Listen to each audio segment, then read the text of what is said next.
The 10 most important tips and tricks for beginning traders. Last beginner strategy video. Let's do another one with the 10 most important trading tips for new traders. But even if you are already a little bit more intermediate, this video may help you add more consistency in your trading.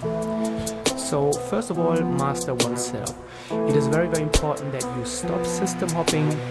Don't think that you will just stumble over a trading system that will make you money from the get-go.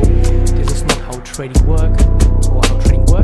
You need to understand that no system will work right from the start, and you have to make it work yourself. That is the job of a trader. The market is always changing, so you need to be able to adapt to the market and not just jump to the next system once you realize your first losing trade. So really pick one strategy that resonates for you, pick one strategy that makes sense, and then don't deviate from it. Which strategy should you use? That's the question that obviously that comes up. And I have made a video about the breakout buildup. I think this is one of the most helpful beginner strategies. You can check my YouTube channel, look for breakout trading, and there are a few ones. So what does it mean? You identify support and resistance level here. So after a trend, the market went into a sideways range, and once the trend structure is broken, so once the market is not able to make higher highs and higher lows anymore, you wait for the market to enter consolidation, and then before the breakout, when you have been able to identify a good support area, you wait for the last bounce. And you can see here the market already started making lower highs, and here you have a significantly lower high, which is the breakout buildup, and then you just wait for the breakout, the confirmed breakout, and that is often when new trends are created. So it's a very simple strategy. It is very powerful, and you can apply this to many charts. Here another example. So the market was in a downtrend. The downtrend entered the sideways phase. When the downtrend was over, you draw your resistance level, and then before the breakout, when you see something like that, this is where you should get really cautious, and that's when you should start observing the charts more. And then you just simply wait for a confirmed breakout. This is your little build-up when the market was not able to pull away at all from the level. This is something that a few of my students traded, if I remember correctly. So very good pattern here. There's anything going forward, and the breakout build-up is a great strategy for new traders. Second tip, beginner tip, is pick time frames. Instead of jumping all around your charts, and I see that many amateur traders do that, they just go through all the charts and then they just hunt their setups and their trades. They just focus somewhere on something. You need to be very consistent in your chart routine.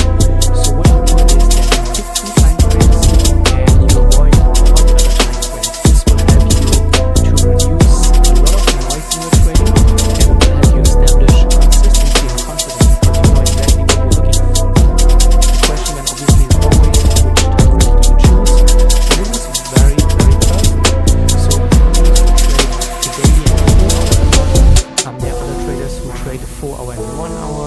These days I like to trade the 1 hour and the 15 minute, but in the end anything goes. Really make sure that you pick a time frame that makes sense to your trading, and even more important, to your personal situation. If you have a day job and you cannot watch your charts during the day, then the higher time frames are probably the right fit for you.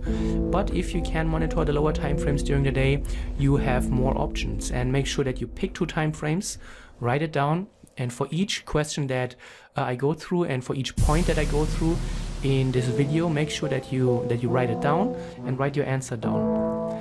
Set up rules and checklists, really important. I first got the idea of creating my own trading checklist from the book from Marty Schwartz, a Pitbull champion trader, who is also featured in the Market Wizard series. And he said that even after, I think it was like 20 or 30 years, he's still using a physical checklist every day in his trading. And what is your excuse to not use a checklist, even if such a successful market wizard is using one? Obviously you don't have any, and you need to have a checklist.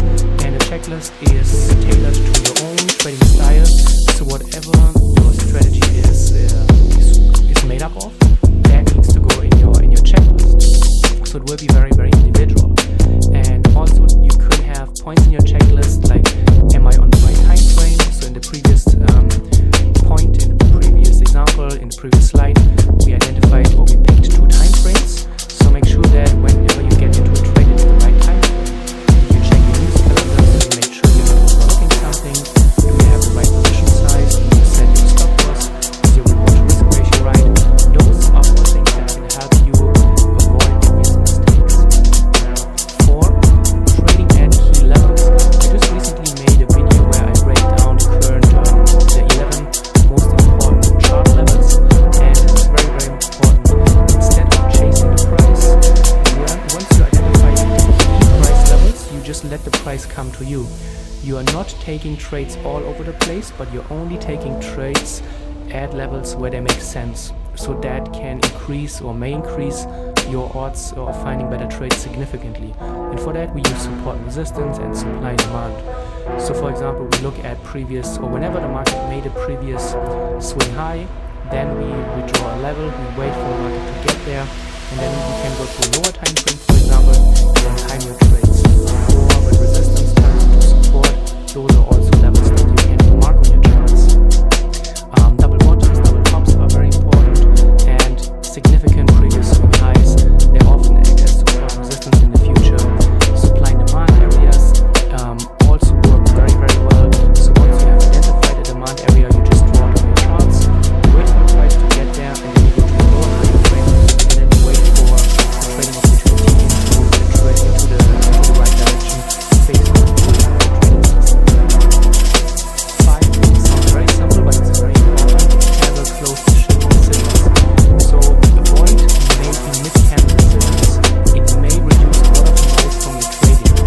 So what this means is that when you trade the 1 hour time frame, for example, you are only allowed to make trading decisions at the close of each 1 hour candle. If you trade the daily time frame, you are only allowed to make trading decisions when the daily candle closes. In trading views, this is the trading view, you can see the duration underneath the current price of how much time is left for the current candle. So I think it was 1 hour time frame, and there are 16 minutes and 44 that is left for the candle to close. And you're only allowed to make a trading decision when you entering a trade, exiting a trade, managing your trade when the candle is closing. This may help you to avoid fake breakouts. You're not going to exit trades too early. You avoid being emotional and maybe even avoid revenge trading. Try it out. It can help you. It can help you a lot. I've seen it with many traders that I mentor. That this simple rule is responsible for a big change for many people. Let your winning trades run. That is very important. Even if you pick the best entry, the entry is not going to help you make good trades or find good trades or realize good trades if you cannot let your winning trades run. And for that, for example, what you can use is the 50 period tunnel. I made videos about that in the past. Basically, you use 2 moving averages. Both have the 50 period setting. One is high and one is applied to the low. And you can see when you have a trend, or when you're in a trend. Let's say you're trading a breakout out of this diagonal head and shoulders, or wedge pattern, or triangle, or whatever you want to call it.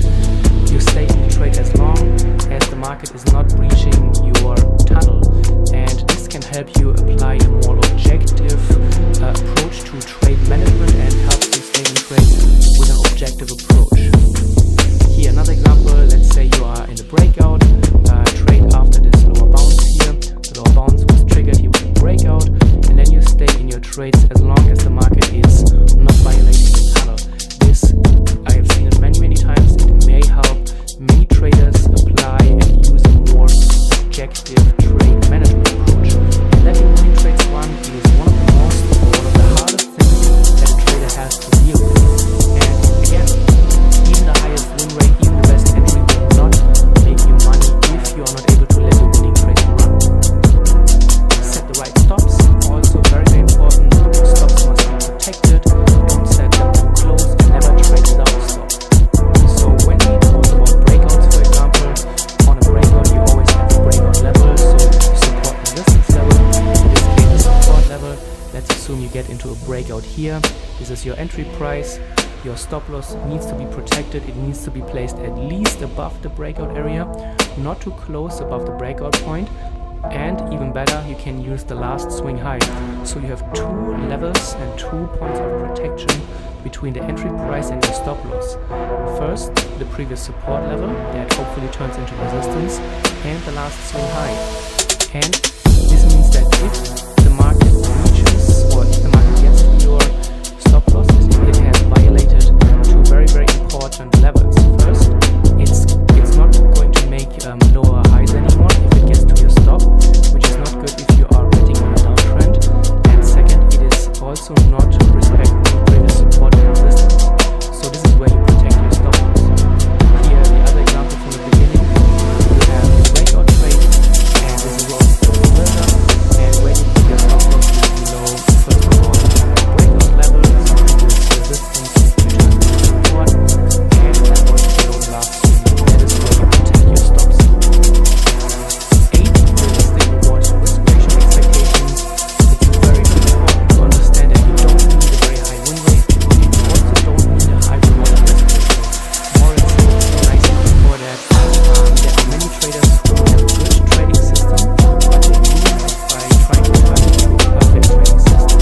So it's much, much better to be satisfied with a trading system that has maybe a 60% win rate and not try to turn it into a trading system that has a win rate of 80 or 90%. And then focusing more on the winning trades smart, that is usually a much, much easier approach. When we look at the combination between reward to risk ratio and win rate, we see it right away. So with a reward to risk ratio of 1 to 1, you only need a win rate of around 50% to break even. If you go for a reward to risk ratio of 2 to 1, you only need a win rate of 33% to break even.